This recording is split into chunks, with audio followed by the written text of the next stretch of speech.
All right, what's up, everybody, and welcome. The Manchild Show with Boyd Green Digital. No introduction needed. I just bring them right up with me, and we're going to get right to it. Some Giants talk.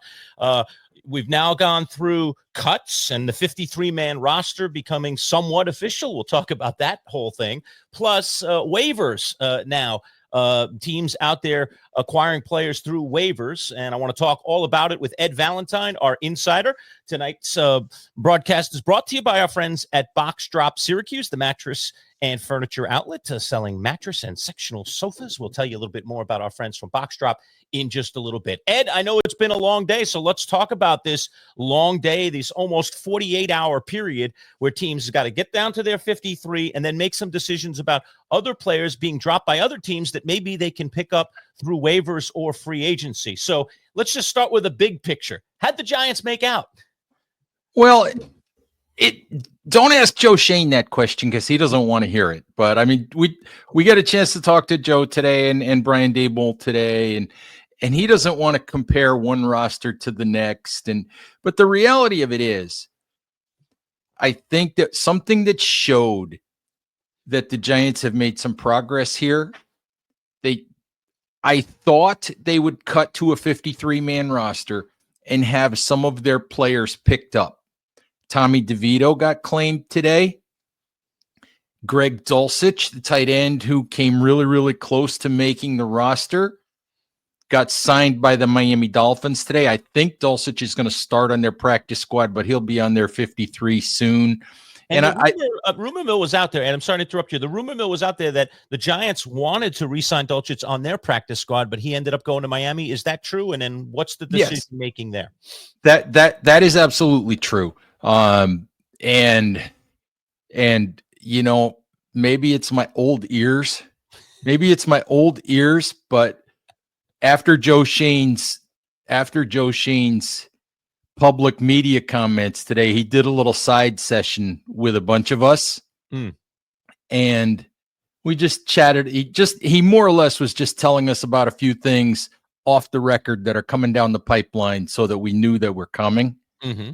And he mentioned the Dulcich stuff and a couple and I swear I thought there were a couple of things that he told us not to report that by the time I got back to my desk, people had reported, you know? So I was like, did my old ears not hear what Joe said, or do some of these people just not care? You know? Probably the latter, Ed. Probably the latter. It's all about being first these days. All right.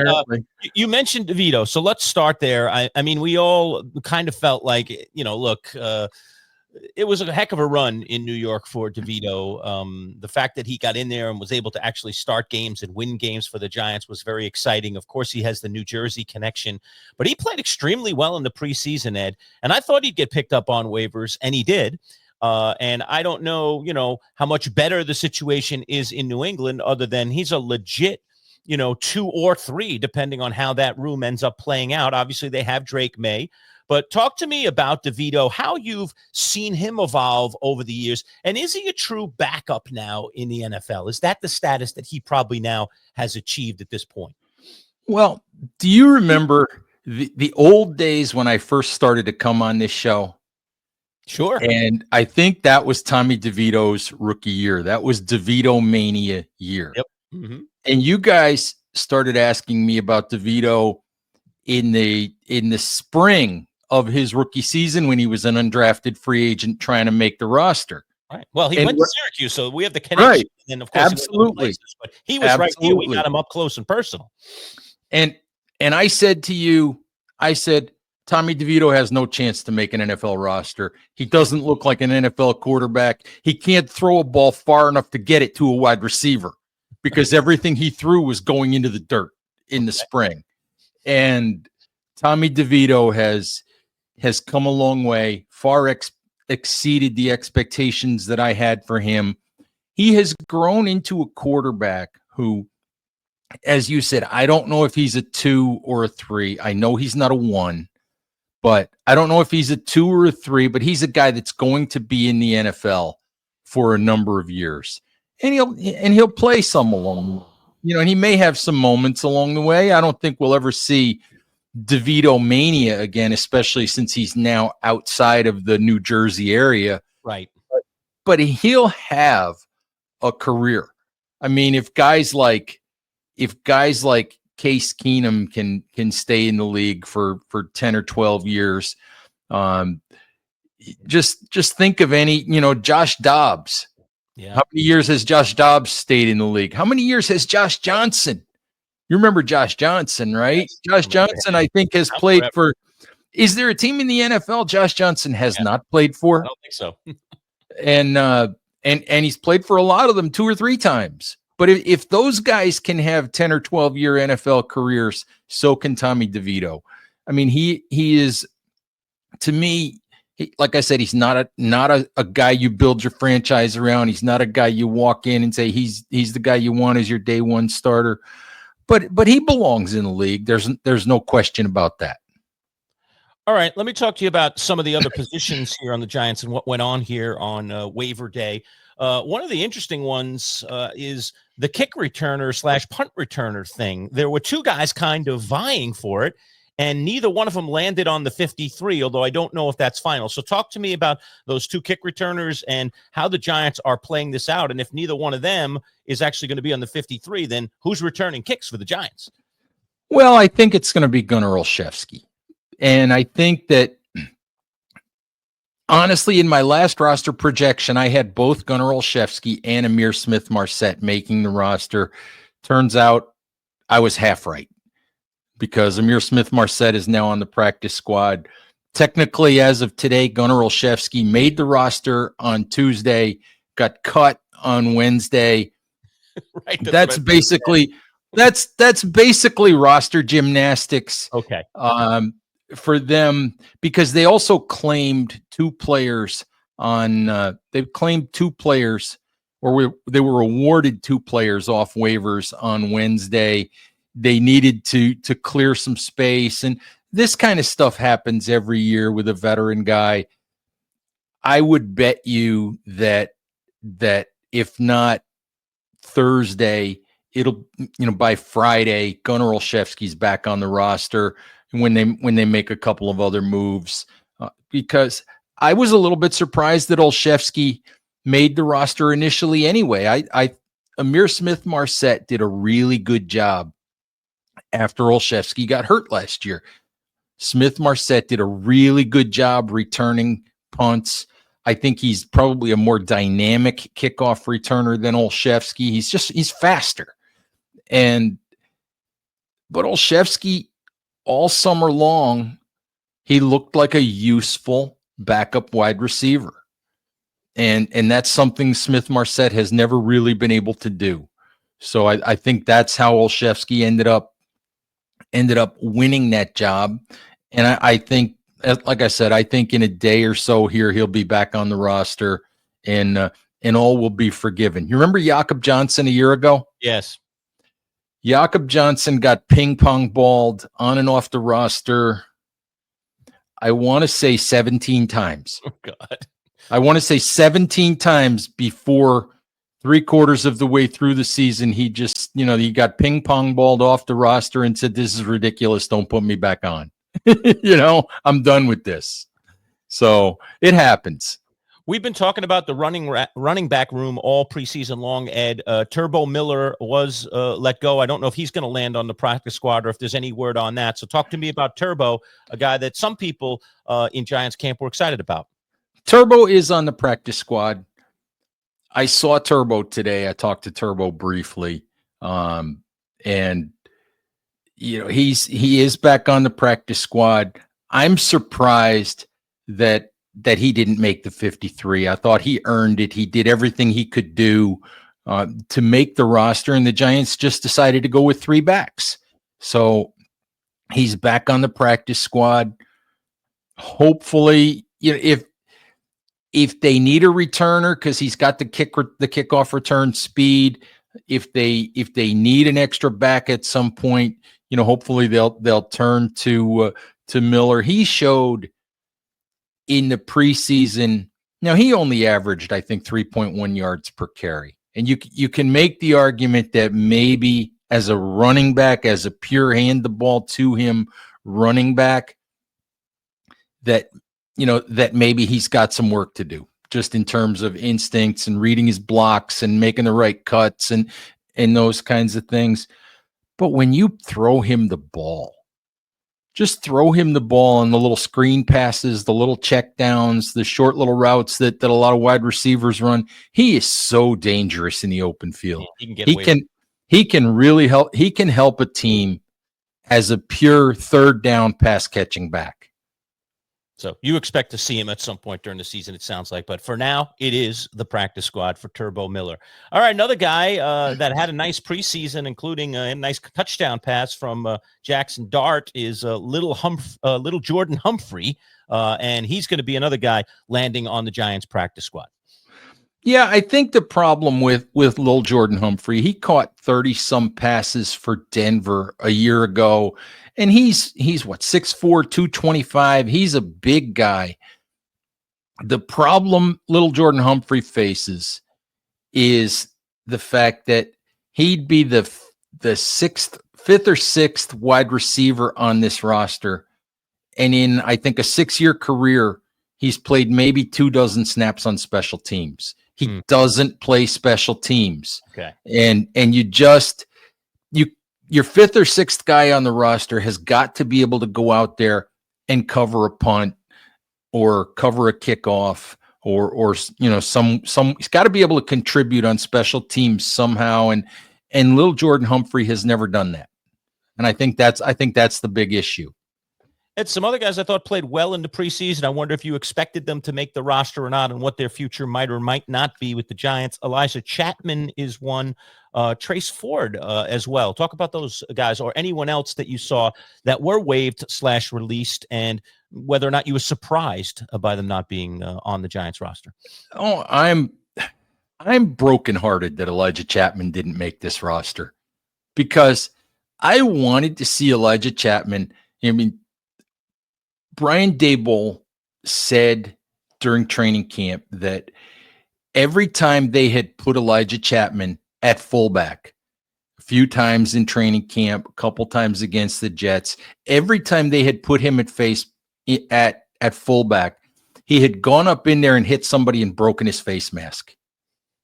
And I wanted to see that happen. And I wanted to see it.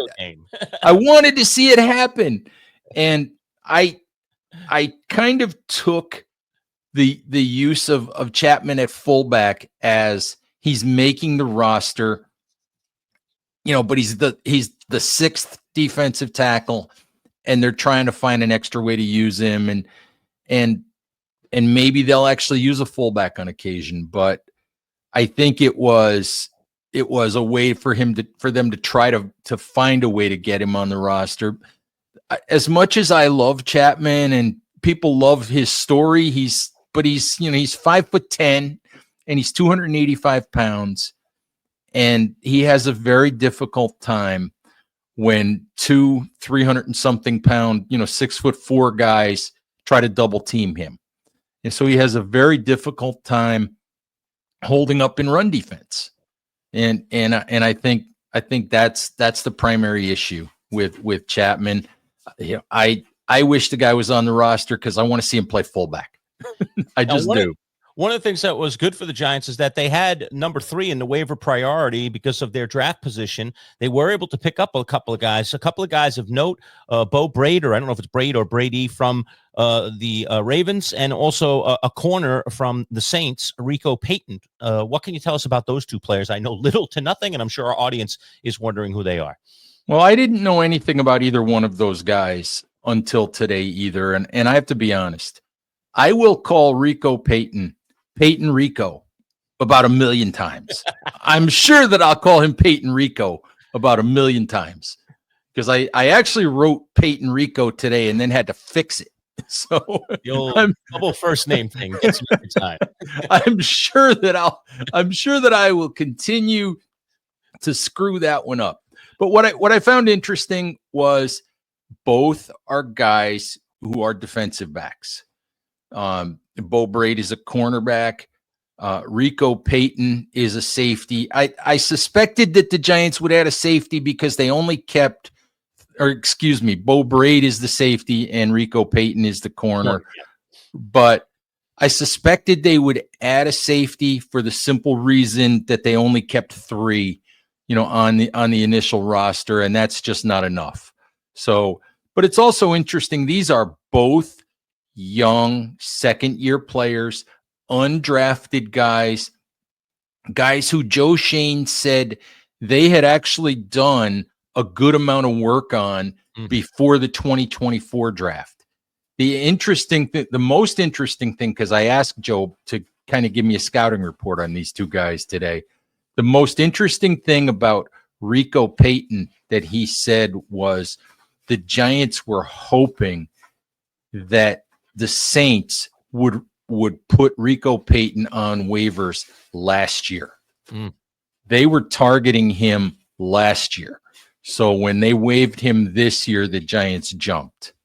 So just 2 young guys who they think can really help them on special teams and are sort of developmental, depth guys in the secondary. So we'll see how that plays out. But I do think there was an emphasis on really helping the special teams, by adding those 2 guys. Well, Ed, we could talk about waivers and we could talk about releases, but I want to talk about some of the players that are really going to play and have an impact. And I want to talk to you about this guy. He's back practicing. How is Andrew Thomas doing? We need him at left tackle. How optimistic are you that he's going to be out there on opening day and be healthy? Well, that's a good question. Andrew Thomas was out at practice today. We only got to see the first 15 or 20 minutes of practice today. He was out there doing individual drills, taking a little bit of contact. But I don't know. I really don't know if he's going to be ready week 1. The Giants have been sounding like, hey, James Hudson's a pretty good player. Other than the penalties, we really like James Hudson. We think he can play. We think he can do the job for a few weeks. They really like Marcus Bowe. They've been using they used Marcus Bowe a lot at left tackle during the latter part of the summer. I won't be surprised if we don't see Andrew Thomas until somewhere around week 3, until somewhere around the home opener against the Chiefs. And I'll be honest, if that's what it takes to get him fully healthy and get 15 games out of him, they should do it. I think the Giants would take that trade-off for 2 weeks of James Hudson at left tackle. Now, this is interesting, Ed. I mean, around this time of year, folks who are writing commentary out there are always looking for stories. Dan Graziano wrote an interesting piece on ESPN.com, and it was, for all 32 teams, don't be surprised if ... And the bullet for the Giants, he gave one thing for each team, was that the Giants could lead the NFL in sacks this year. Let's talk about that. They got some big boys coming in. Obviously, Abdul Carter, we see him here. Brian Burns, who has, by all accounts, gotten himself really ready for this season. Talk to me, Ed, about, is that possible? Do you see a potential where the Giants are, even if not number 1 in sacks, up there with the league leaders? Absolutely. Look at the personnel. Dexter Lawrence was, until he got hurt last year, he was among the league leaders in sacks himself. He was first in the league for a while. I think he was second in the league when he got hurt. Brian Burns is a guy who has had double-digit sack seasons in his career. Didn't get to that level last year, but he was also playing on, played half the season basically on one leg. And Kayvon Thibodeau is a guy who he hasn't compiled the numbers that you might like from a number 5 overall pick, but he does have, I think it's 21 sacks in 42 NFL games, and that's not bad. That's not a bad pace. That's an average of what, 9 sacks a year, something like that. And that's not bad. And I think there's more in the tank for Thibodeau.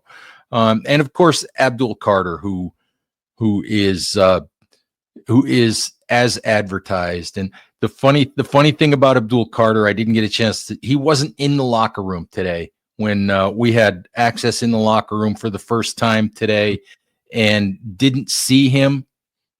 But he had foolishly made noises during the preseason about not getting a haircut until he gets a sack. So, and now he's been hiding his hair. Okay. So he's been hiding the dew. So I need to see if he's gone ahead and gotten a haircut because he just can't stand it anymore. But So, yeah, go ahead, Ed. no, but it's a good group, and if they're healthy, and if Dexter's healthy and Brian Burns is healthy, Chauncey Golston's a good player. If they're healthy, there's no reason why that group can't be one of the most dominant pass rushes in the league. Yeah, I don't disagree. We'll see if they can get it done. Don't forget, by the way, folks, to like and subscribe to our YouTube channel at MC Show Digital. Tonight's broadcast is brought to you by our friends at Box Drop Syracuse. Let's just take 30 seconds, learn a little bit more about our friends at Box Drop. Considering that we sleep nearly 1/3 of our lives, buying the right mattress is essential. At Box Drop Syracuse Mattress and Sofa Outlet, you'll get a unique experience, one that saves you 30 to 70% off retail prices on top-of-the-line mattresses like Sapphire Sleep. At Box Drop, you'll schedule a mattress fitting appointment and get one-on-one service directly with Paul, the owner. No middleman. Family-owned, huge savings, no-pressure sales designed to save you time and money. And now Box Drop Syracuse has sectional sofas and love seats as well, with prices designed to fit your budget. Box Drop Syracuse Mattress and Sofas. Set up your appointment today at boxdropsyracuse.com.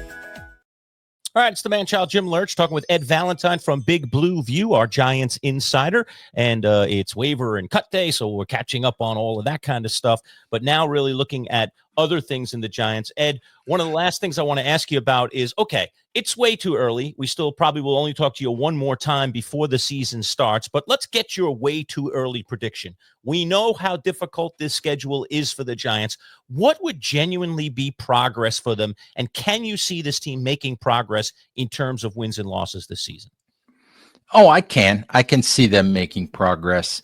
If they win, I hate to put a number on it because you just never know who's going to get hurt and how things are going to go. But let's say this team wins 7 games against the schedule that they have, having won 3 games in 2024.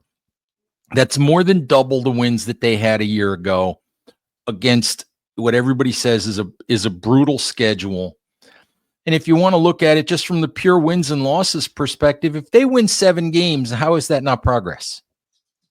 Especially if Jackson Dart starts the last 3 or 4 of those games and looks like what they think he's going to look like. So, if he looks like the quarterback of the future, I don't know how you wouldn't come out of the season feeling really good. Do you think there is any temptation because of how well Dart looked in the preseason that the Giants will accelerate him, or do you think it will be patience is a virtue here this season for Jackson Dart? I think it's easy to say patience will be a virtue, okay? And Joe Shane, Brian Daboll, they were kind of asked about that today because of how well he played in the preseason. Could you accelerate his timeline? And all Joe said was the timeline will be whatever the timeline turns out to be. Which that's your classic non-answer. Like why did you bother to ask me that question? Because I'm not going to answer it. I get a kick out of Daboll these days as an aside because he'll come walking up to the podium and he'll say, the answer to such and such is that I'm not going to talk about it. So don't ask. The answer to whatever is I'm not talking about injuries, or we're not talking about this, or like yesterday we had him on a Zoom call and it's cut down day. And he says, I'm not talking about cuts today. I mean, what else you talking about? Okay, so why are we all here on this Zoom call? Field looking today. Is the grass growing well? Have they mowed? What's happening? Pretty much, because there was a whole bunch of silence. Like, okay, everybody's scratching out all the questions we had in our notebooks and winging it and trying to come up with something else to talk to Dayball about. But look, Jackson Dart's timeline depends on how the Giants do. Look, if they go 0-4 to start the season, you've got Washington and Dallas on the road. Then you've got Kansas City and you've got the LA Chargers at home. If they go 0-4, don't you have to think about playing Jackson Dart in week 5? Because you've gone 4 weeks and you've made it clear that you're not a playoff team, and you've made it clear that you're not going to be a 9 or 10 win football team with Russell Wilson. So if you go 0-4, don't you have to start to think about it? So I think there might come a point in time, and Joe and Brian won't say it, but there might come a point in time where it becomes, well, we're having another losing year. The only way we can save our jobs is to put Jackson Dart out there and show ownership that we have a quarterback of the future to build with. Right. So, yeah. So what I'm really curious about is, and I may have said this before on your show, 2004, Tom Coughlin with Eli Manning and Kurt Warner. Giants are 5-4. Not playing great. Kurt Warner's playing so-so, but they're in the thick of the playoff hunt. And Tom Coughlin, granted, he was I think that was his first year as head coach. So the situation's a little different than the one Brian Daboll's in. Mm-hmm. But Tom Coughlin tanked the rest of the season to get Eli Manning 6 or 7 games as a starting quarterback because he thought that was the best situation for the franchise. Yeah. What do the Giants do if they get through 10 weeks and they're 5-5 and they're in position to maybe make a run to a wild card? Considering the circumstance, is it more important that they make that run to the wild card, or is it more important that they pull back the reins and say, Jackson Dart's our starter in 2026? Come hell or high water, we have to get him some starts here down the stretch. I'm fascinated to see what they would do, if they're in that spot. And one other thing in the quarterback room there, I know we're not even talking about Jameis Winston and whether or not he could be a guy that could bridge if it didn't go well right away with Russell Wilson. I will say this about Jameis, though. Boy, he's really taken to New York, and New York has really taken to him. That personality and that positivity that he puts out there, it's been really, really well received. And let's face it, regardless of whether he plays or not for the Giants, he is a great bargain. To have a guy with all that experience and with all that talent in your quarterback room has to help things. Absolutely. And, Jameis has never met a camera he doesn't like. All right. The man has never met a camera he doesn't like. On the Eli Manning show, he's very entertaining on the bus tour of New York. I don't know if you caught that one yet, Ed. Yeah, I did see part of that, and it led us to, Jameis Winston having pizza with Eli Manning led us to surveying our own readership to find out which Giant they would like to have pizza with, just for fun. But not only, Jameis is a good guy and he gets all that attention and, for all the goofy stuff that he does. But Jameis Winston, you may consider him the third quarterback on this roster, and the guy that's, it's just, nobody wants to see Jameis play because it's going to be, if Russ isn't playing, they want to see Dart play. We walked by the practice field today when practice was over. We're on our way to go and listen to Russell Wilson talk. And we see a group of players, group of offensive receivers, and I hear a voice yelling at these guys over, I don't know what happened at practice. I don't know what he didn't like, but Jameis Winston was all up in the tight ends and the wide receivers about something that had happened today. And I'm like, this is your backup or your third quarterback, and he's demanding standards, from these players. And I was like, when have I seen that? It's pretty cool. Yeah. I like it. Last one, Ed. Did Shane or Dable talk post cuts or post waiver here, and is there anything to report there in terms of what they said, in terms of what they've acquired or what has left the building? No, I mean, they basically said, in terms of DeVito, they said they expected him to get cut. In fact, they kind of figured New England might be a landing spot for him. And Greg Dulcich, they would have liked to have had back, but Dulcich landed in Miami. Right. So they did say they won't keep a fourth quarterback. They won't keep a practice squad quarterback. With the three guys they've already got, they think that's enough. Who knows? They may add one if they get somebody hurt. They may add one, but they're not going to keep a quarterback. So I don't know what else is coming. Who knows? Depends on what guys shake free here in the next few days. But I still wouldn't be shocked if there's a move made at wide receiver. I still look at that group and I just don't know. Who you can trust beyond that first three. I just don't. So I still wouldn't be shocked if there's a move made at wide receiver, but we'll see. All right, Ed Valentine, we got one more meeting with you, one more interview with you before this. We're actually playing real football, games that count in the NFL. So looking forward to catching up with you again next week. Thanks. I know it's been a crazy, hectic couple of days, so thanks for joining us and giving us the scoop on everything that's going on with the New York Football Giants. Hey, thanks for having me.